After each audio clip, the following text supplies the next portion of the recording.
Hey guys, tonight we're slipping softly into a different rhythm, a sacred one. The kind that starts with wind whispering through pine needles, maybe a raven cawing overhead, in the quiet hush of footsteps over dry earth. This is a story of the first peoples of the Americas, of spirits hidden in waterfalls, ancestors living in stone, and prayers whispered to mountains. You probably won't survive this, in the sense that your modern worldview might get a gentle nudge, or a full-on sage cleanse. Now, dim the lights, maybe turn on a fan for that soft background hum, and let's ease into tonight's journey together. The thing about Native American spirituality is that it doesn't begin with a book. It begins with a place, a mountain that hums, a stream that knows your name, a stretch of desert where you feel suddenly, completely seen. You don't read your beliefs, you walk them, or paddle or ride, or sit cross-legged in the dirt until the stars come out. The Lakota, for example, speak of Wakantanka, the great mystery, the sacred force that flows through everything. Not a bearded guy in the clouds, but more like electricity humming in the bones of the world. It's in the eagle's cry, in the way fire flickers, in the hush of snowfall. Not a god above, a spirit within. And the land? It's not background scenery, it is the ceremony. In Navajo tradition, certain mountains aren't just sacred, they're alive. You don't just climb them, you offer cornmeal, sing to them, maybe even avoid them altogether unless invited. There's a reason some elders won't say the names of these places after dark. They're listening. Fringe fact? In some Pueblo traditions, even corn isn't just corn, it has a soul. You can pray to it, you should pray to it. Ever thanked your sandwich before biting in? Same vibe. Gratitude not just for nourishment, but for the spirit that gave itself. Now picture the Pacific Northwest, where the Tlingit or Haida carved totem poles taller than houses. Each animal stacked on the pole has a story, an ancestor, a lesson, a warning. But get this, those totems weren't objects of worship. They were books, visual libraries, and you had to know the stories to read them. One of my favorite scenes to imagine is an Abenaki storyteller sitting by the fire, kids huddled close, teaching that thunder is made by a giant bird flapping its wings in the sky. Not metaphorically, literally. That's Big Thunderbird, and if you're disrespectful, he might just drop a lightning bolt on your campsite. But not all spirits are that flashy. Some are subtle. In Hopi belief, kachinas, spirit beings of rain, crops, and ancestors, come dancing into the world through masked rituals. A child might receive a kachina doll, not to play with, but to learn from. A reminder that the spirit world is always nearby, watching, teaching, dancing in circles just beyond your vision. And here's something scholars still debate. Did early mound-building cultures in the Midwest orient their sacred earthworks to align with constellations? I mean, the Serpent Mound in Ohio? It curls perfectly with the summer solstice sunset. Coincidence? Maybe. Or maybe ancient engineers had star maps burned into their dreams. Speaking of dreams, Native traditions hold them sacred. Not just sleepy brain nonsense, but messages from ancestors or spirit animals. A Shoshone hunter might pause before a big journey, recalling what the moon showed him the night before. If you dreamed of falling into water or being chased by a bear, it mattered. Your subconscious? A two-way radio. Even everyday animals weren't just fauna, they were relatives. The Apache might call the deer, "my four-legged brother." The bear wasn't a creature to hunt, it was a guardian, a healer, maybe even a former human, depending on who you asked. Stories blurred the line between human and beast until you realized there is no line. And the wind? That's someone speaking. Lightning? That's someone shouting. Rivers carry stories. Stones hold memories. This world was saturated with meaning, layered, holy. You could get dizzy thinking about it, or comforted, knowing you were never truly alone. Now, just to be clear, there's no one single Native American spirituality. There are hundreds of nations, each with their own languages, beliefs, and sacred practices. What the Iroquois dreamed in longhouses might differ wildly from what the Chumash sang on the California coast, but the through line, reverence, connection, listening more than declaring, being part of the system, not the center. And it wasn't always gentle. There were spirits you didn't want to meet. In Inuit lore, Sedna, the sea goddess, was thrown into the ocean by her father. She now lives at the bottom, sending storms when disrespected. Don't offer her bones or blood. Prepare to capsize. Morals: don't mess with ocean spirits or with your daughter. Still, even the scary spirits had a place. They taught balance, boundaries, consequence. You don't get light without shadow. And if you forgot your place in the grand design, nature had ways of reminding you. So next time you're in the woods and a branch snaps behind you, or you see a hawk circling 3 times, or the fire crackles like it's trying to say something, maybe don't shrug it off, maybe lean in. Listen. There's more spirit in the world than most of us remember. Let's talk about vision quests, or, as I like to call them, the most meaningful camping trip you'll ever take. Minus the snacks, plus a lot of soul-searching, and possibly talking to a rock. In many plains and plateau traditions, a vision quest was how you found your purpose, your guide, your you. Not from a BuzzFeed quiz or a college major, but by going out into nature, fasting, staying awake, and waiting for something. Usually it was teenage boys who undertook the rite. But it wasn't a macho, survive the wilderness thing. It was sacred. You might go to a mountaintop or deep forest, build a small circle of stones, and sit there for 4 days. No food, no water, just you, the wind, and the hope that a spirit would visit. Sometimes it came in the form of an animal, a fox, an owl, a bear, who spoke to you in dreams or symbols. Sometimes it was thunder or a blinding light or just a presence. You came back with a name, a song, a story. And if you didn't see anything, that was a vision too. Humility was part of the process. Historians still argue whether vision quests were literal spirit encounters or guided psychological breakthroughs. But for the people living it, that debate misses the point. It was real and powerful. You returned changed, like you'd stepped into a slightly larger version of yourself. Fringe detail: among the Crow people, it said that Chief Plentycoos as a boy had a vision where the buffalo disappeared and a new animal with horns on its head arrived. Years later, cattle. His vision shaped the tribe's decision to ally with the US government. Dream logic affecting geopolitical strategy? You love to see it. And the sweat lodge? Think of it as a spiritual sauna, but darker, hotter, and more intense than your average spa day.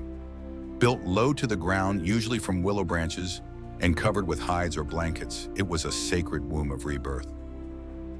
Inside, water was poured over red-hot stones, releasing steam thick with cedar or sage. It wasn't just about sweating out toxins, it was about reconnecting. Songs were sung, prayers whispered, your senses blurred. The darkness felt like being inside the earth itself. And when you finally crawled out, new air, new skin, like you'd been carved clean and given back to the world. Of course, not every ceremony involved nearly passing out from heat. The sun dance, practiced by plains nations like the Lakota and Cheyenne, was a communal prayer that could last days. Dancers fasted, sang, and sometimes, brace yourself, pierced their skin and tethered themselves to a central pole, then danced until the skin tore. I know, that's a lot, but it wasn't masochism. It was sacrifice, offering your pain to the Creator, reaffirming your commitment to the people. The pole wasn't just wood, it was the axis of the world, connecting earth and sky. Your body? A bridge of prayer. Even feathers had meaning. An eagle feather wasn't just decoration, it was recognition. You didn't buy it at a store, you earned it. Through bravery, kindness, leadership. To drop one was serious. To pick it up, a ritual. Because feathers carried spirit, responsibility, like a diploma mixed with a prayer. Now imagine a Potawatomi woman preparing for a naming ceremony. A child is born, and the family doesn't just pick a cute name that pairs well with Junior. They consult elders. They wait for a dream. Maybe the baby kicks every time an owl hoots. Maybe an elder hears a name whispered in the smoke. That becomes your identity. And names, they evolve. Some tribes had naming journeys, with names changing as you grew. You weren't stuck being Little Acorn if you turned out more like Break Stone with Head. Some ceremonies could only be held at certain times, like the green corn ceremony of the Muskogee or Cherokee. A harvest celebration, it marked renewal. Old fires were extinguished, new ones lit, grudges forgiven. It was like a spiritual reset button for the whole village. Modern life could use more of those. And guess what? The line between ceremony and daily life wasn't always clear. Grinding corn could be a prayer. Braiding hair could be an offering. The way you entered a room, clockwise, feet washed, eyes lowered, wasn't superstition. It was respect. Ritual wasn't extra. It was how you moved through the world. There's something soothing about that. Predictable, sacred, like folding your blanket a certain way. Or always lighting a candle before journaling. We call it routine. They called it ceremony. And sometimes it was all that stood between chaos and balance. Oh, and the talking circle? That wasn't just people sitting around a fire. It was intentional. A sacred format. No interrupting. A talking stick passed around. Whoever held it spoke. Everyone else listened. Radical, right?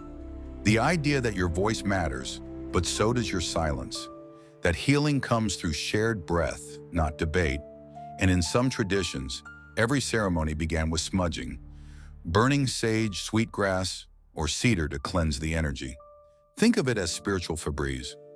The smoke didn't just smell good, it carried prayers upward, wrapped the space in safety, cleared the static. It's funny, you read about these ceremonies and think, wow, how exotic. But then you remember, we all have rituals, blowing out birthday candles, holding hands at dinner, saying bless you when someone sneezes. Little gestures soaked in meaning, passed down without question. Maybe we're not so different. The difference is, for native cultures, these acts weren't separated from the divine. They were the divine. That's the point.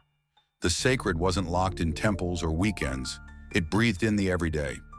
So the next time you light a candle, say a prayer, or step quietly into a forest, pause.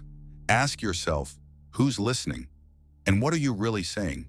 Let's follow the drum beats now into the realm of music, dance, and oral storytelling. If you've ever been lulled to sleep by a rhythm or carried by a story that feels older than your bones, congratulations. You've just brushed the edge of Native American spirituality. Because for many indigenous peoples, the drum isn't just an instrument. It's a heartbeat of the earth, of the ancestors, of the circle that never ends.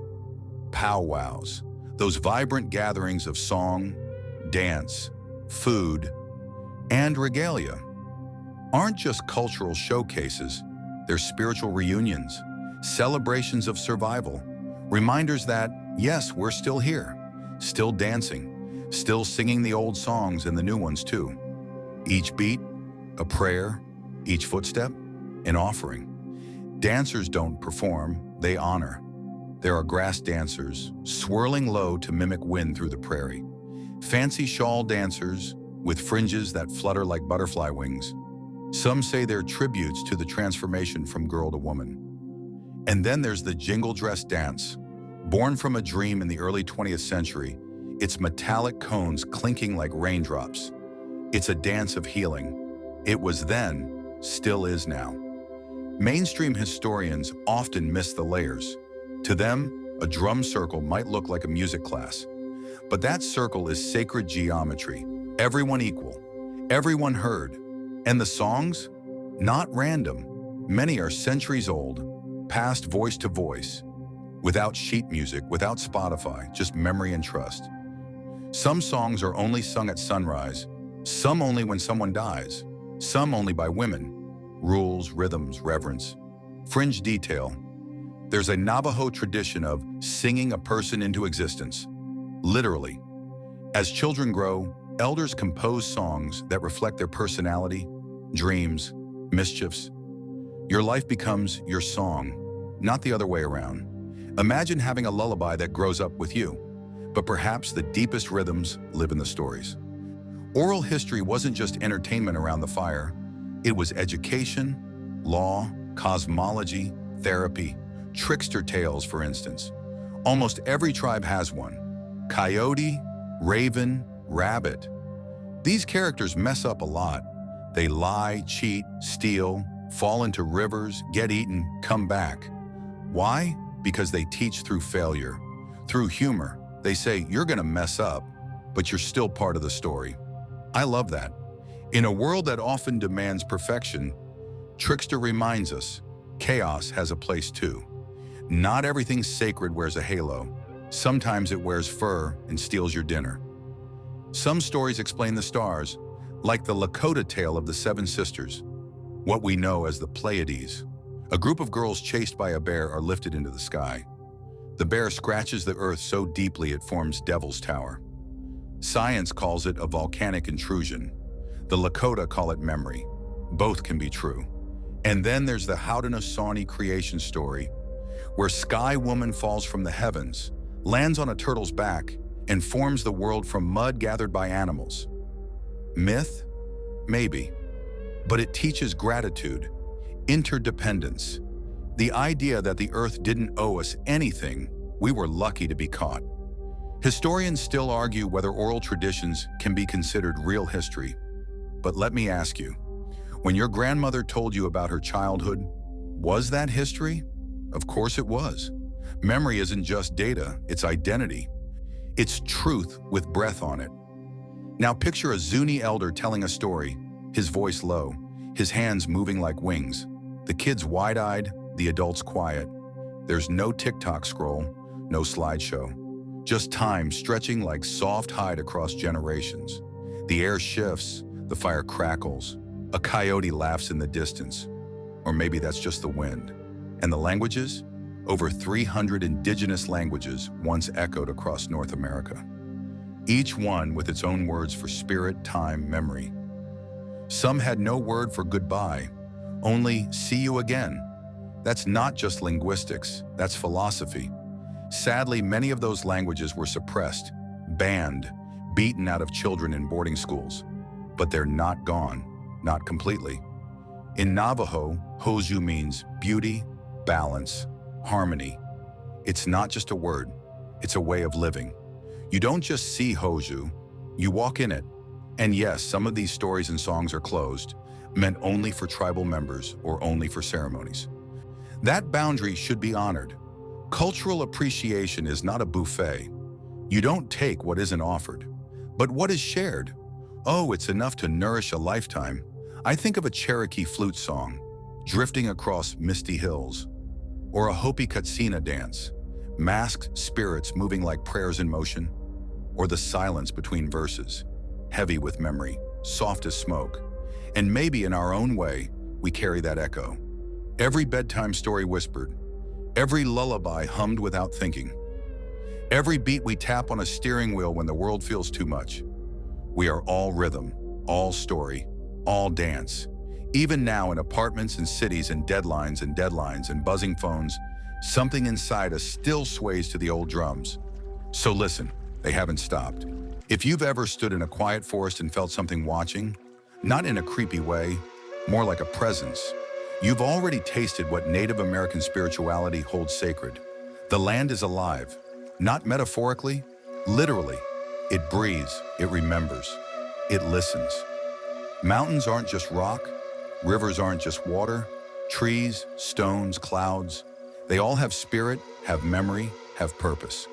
This is often called animism, but that word feels too cold, too academic. To many indigenous peoples, the land is a relative, a teacher, a being, not nature, but kin. And just like with any relative, you treat them with respect. You don't dig up grandma's backyard without asking. You don't fish a lake dry without thanking the fish. Everything taken is offered for. Everything used is blessed. And when something dies, be it a deer, a stalk of corn, or even a season, it is mourned, honored, remembered. Take the concept of land acknowledgements. Now trendy in some universities and events, they began as sacred recognition. This ground, this patch of earth under your feet, once belonged to someone. Still does in spirit. You don't just borrow land, you enter into relationship with it. Some tribes even believe certain places are so charged with spirit they can heal or teach just by being there. Sacred springs, Vision Quest mountains, burial cliffs. There's a reason many ceremonies don't happen in buildings. They need open sky and dirt underfoot. You can't summon thunder indoors. Fringe fact: among the Blackfeet, there's a tradition that buffalo chose to give themselves to humans. Not hunted into submission, but offered. In return, the people prayed, sang, used every part, from bone to hide to heart. When the buffalo disappeared due to mass slaughter in the 1800s, it wasn't just ecological loss. It was spiritual grief, like losing an ancestor. And what about plants? Tobacco, sage, cedar, sweetgrass. These aren't just incense or flavorings. They're medicine. Not just for the body, but for the soul. Smudging, a practice of wafting sacred smoke over yourself or a space, is a kind of cleansing, a restart button. Some believe it clears bad energy, bad thoughts, or lingering spirits. Think of it like a spiritual shower. And it smells amazing. Sage especially has a bit of a PR problem these days. Mass market stores sell smudge sticks with no understanding of protocol, purpose, or permission. Traditional users harvest it with prayer. They never take too much. They leave offerings. You don't buy spiritual tools like you buy bath bombs. There's also ceremony tied to the seasons: solstices, moon phases, migration times. For the Lakota, the sun dance is one of the most sacred rituals, a multi-day event of prayer, fasting, dancing, and endurance. Participants may be pierced through the chest and tethered to a pole, then dance until the flesh breaks. To outsiders, this sounds horrific, but to those within the circle, it's the highest form of sacrifice, a way to pray with your body when words fail. Then there's the Vision Quest, not a camping trip, not a psychedelic rave, a solitary, silent journey, usually fasting, often on a mountain, seeking clarity, guidance, connection. Some return with dreams, others with songs. All return changed. Historians debate how consistent these practices were across tribes. After all, Native American spirituality isn't one thing. It's hundreds, thousands, languages, stories, landscapes. But they share a root. The sacred is everywhere. And if you're quiet enough, you can hear it. Let's not forget the architecture of spirit. Navajo hogans, for instance, are circular and face east to greet the morning sun. Every beam, every wall has meaning. Sweat lodges, used for purification, are domed, dark, hot, and womb-like. Entering one is like returning to the earth's belly. Emerging is rebirth. And yes, modernity has complicated things. Reservation life, legal battles over sacred land, extraction industries digging where prayers once rose. But the connection hasn't broken. It's braided into stories, dances, quiet rituals done in kitchens and backyards. Spirit is stubborn. It survives. Fringe story. In the Pacific Northwest, some tribes believe that whales carry the souls of ancestors. There are stories of people dreaming of whales, then waking to find one beached nearby. Coincidence? Maybe. But what a coincidence to live inside. Let's come back to sound for a moment. In some traditions, it's believed the earth itself hums. A deep, low vibration you can only hear when your thoughts are quiet. Some say certain rocks still carry the echoes of old songs. Some even believe you can talk to mountains if you know the right words. Or maybe just listen hard enough.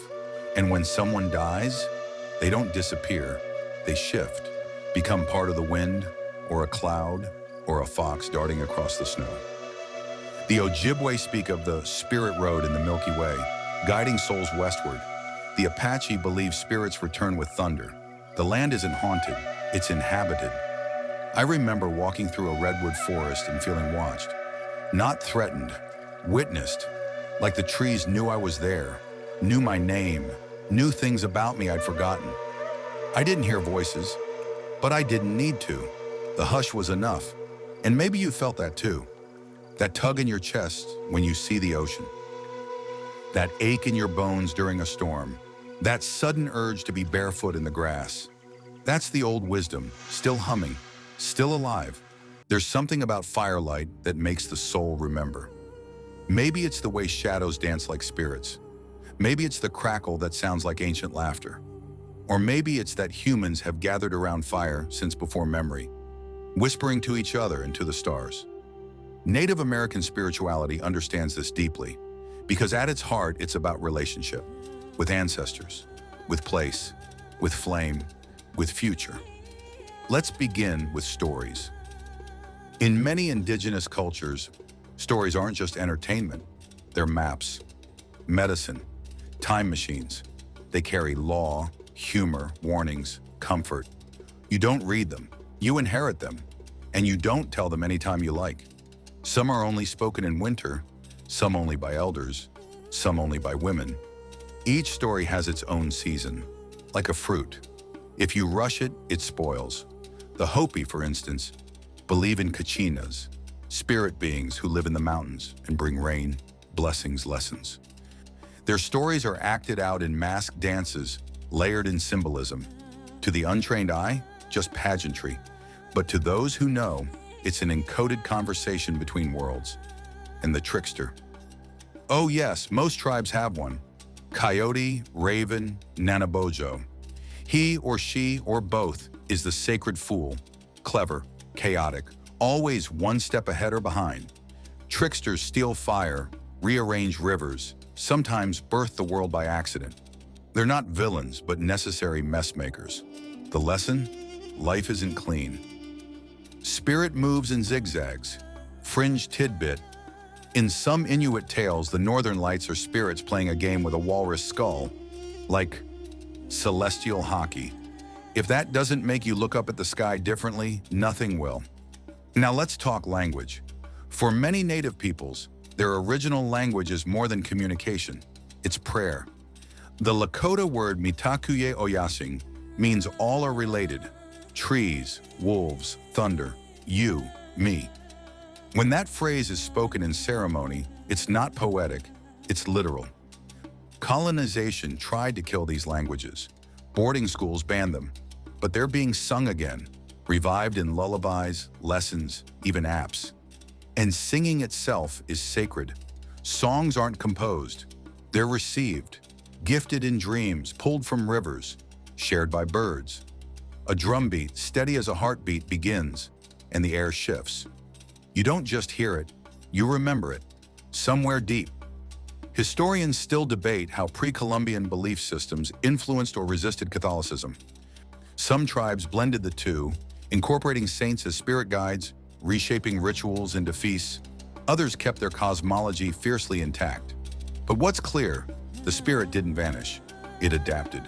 Like water, it found new paths. Take peyote ceremonies.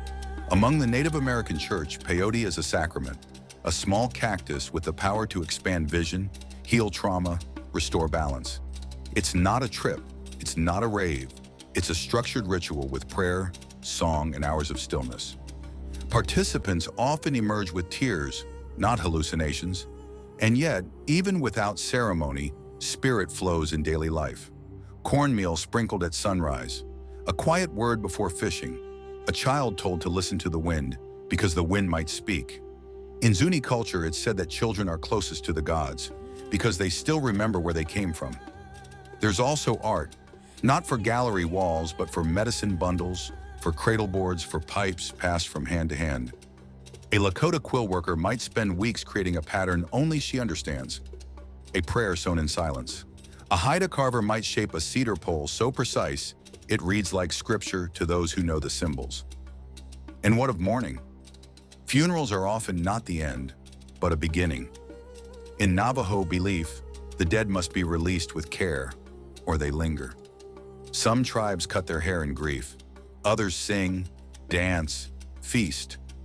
There are rituals to guide the spirit's journey, to mark the grief, to start the healing. The dead aren't forgotten. They are fed, in memory, in story, in fire. Let's step into modern times. Urban Native communities often gather in community centers, reclaiming lost rituals, blending old and new. Some youth wear Air Jordans and beadwork. Some elders zoom into language classes. Some ceremonies happen under freeway bridges, with sage lit from a Bic lighter. It's not about aesthetic, it's about intent. And despite everything, despite the theft of land, the silence of names, the wounds still raw, native spirituality endures. In fact, it thrives. There's a growing movement of cultural reclamation, land back, language revival, ceremonies reborn. It's not nostalgia, it's survival, sacred resistance. Fringe footnote. In 1993, a group of indigenous leaders met in Arizona to draft the Declaration of Vision. In it, they wrote, "We are the guardians of the earth. We are the ancestral memory of humanity." That's not a metaphor. That's a job description. And it's not just for them. Native wisdom doesn't hoard itself, it invites. If you come with respect, with humility, with willingness to learn, not to take, but to walk alongside, you may find the world softening beneath your feet. So next time you walk in the woods, try this. Touch a tree like it's an elder. Listen for birds as if they're gossiping spirits. Leave a small gift, tobacco, a stone, even a song. Not to ask for anything, just to say, "I see you, I remember." Because that's the heart of Native American spirituality. Not thunder or spectacle, just the sacred braided into the everyday. A soft drumbeat beneath the noise. A whisper that says, "We are still here." Let's put out the fire now. The embers glow soft, fading from orange to memory. The drumbeat slows until it's just your own heart, steady and calm. The smoke from sage or cedar has thinned to a hush in the air, like breath made visible. The spirits have listened. The ancestors have nodded. You've been welcomed into stories that stretch far behind and ahead, held in a circle that never quite ends. Let yourself settle now. Let your bones melt into the bed, like old roots finding earth again. Let your thoughts become soft, like feathers drifting down in a still forest, far from city noise or morning alarms. Picture that quiet bend in the river, the one where water moves slow and sure, reflecting moonlight and stars shaped like stories. Maybe a coyote howls somewhere. Maybe the wind carries a voice too ancient to name. But you don't have to speak now. Just listen. Just breathe. Let the names of spirits and ancestors blur into comfort. Let the flicker of candlelight linger behind your eyelids, fading slowly. Let the silence wrap around you. Not empty, but full. Full of presence. Full of peace. You are safe. You are remembered. You are walking gently in an old rhythm, one that's been waiting patiently for you. No more talking. No more maps. Just rest. The circle remains. The flame has gone quiet. Now sleep, traveler. Sleep.